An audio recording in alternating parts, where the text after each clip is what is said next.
mbokk yi on s'est beaucoup battu pour un projet te projet boobu mooy sauver le Sénégal ay at juróom-ñeenti at ñuy xeex joxuñu nit xaalis. dal leen ak jàmm ci procès bi doon jaar ci diggante kii di président Ousmane Sonko ak waa DGE justice bu Sénégal defati na mëninam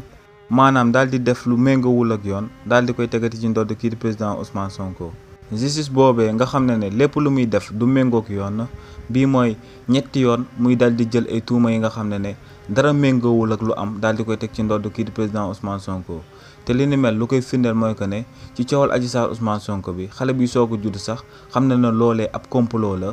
teewul ne dañ cee condamné kii di président Ousmane Sonko ci coow lu jaar ci diggante kii di président Ousmane Sonko ak kii di Mame Mbaye Niang ñëpp xam ne ab sàcc la bu porter plainte ndax dans le fond lañ waroon a instruire dossier boobee mu jox Sénégalais 29 milliards yi mu sàcc waaye nee nañ dañ see daan kii di président Ousmane Sonko ci li nga xam ne tamit tegul fenn ñu ne déetawaay ñu ne dañoo jàpp kii di président Ousmane Sonko si liñ dippee ab sàcc ci réew mi di Sénégal kookee nga xam ne def na 15 ans impôt et domaine mustalaat 0 franc ñu ne daa këf ab portable ku jigéen ab gendarme ba si li ni mel ñu daal di ko siy jàpp loolu yëpp di wane que ne réew mi di Sénégal justice bi ay conneries lay atte bu jëm ci kii di président Ousmane Sonko que ne justice bi tëddeewut njaaxaanaay lépp ay njuuj njaaj la lépp instrumentalisation de la justice la te kii di président Macky Sall la moo koy amal ci réew mi di Sénégal.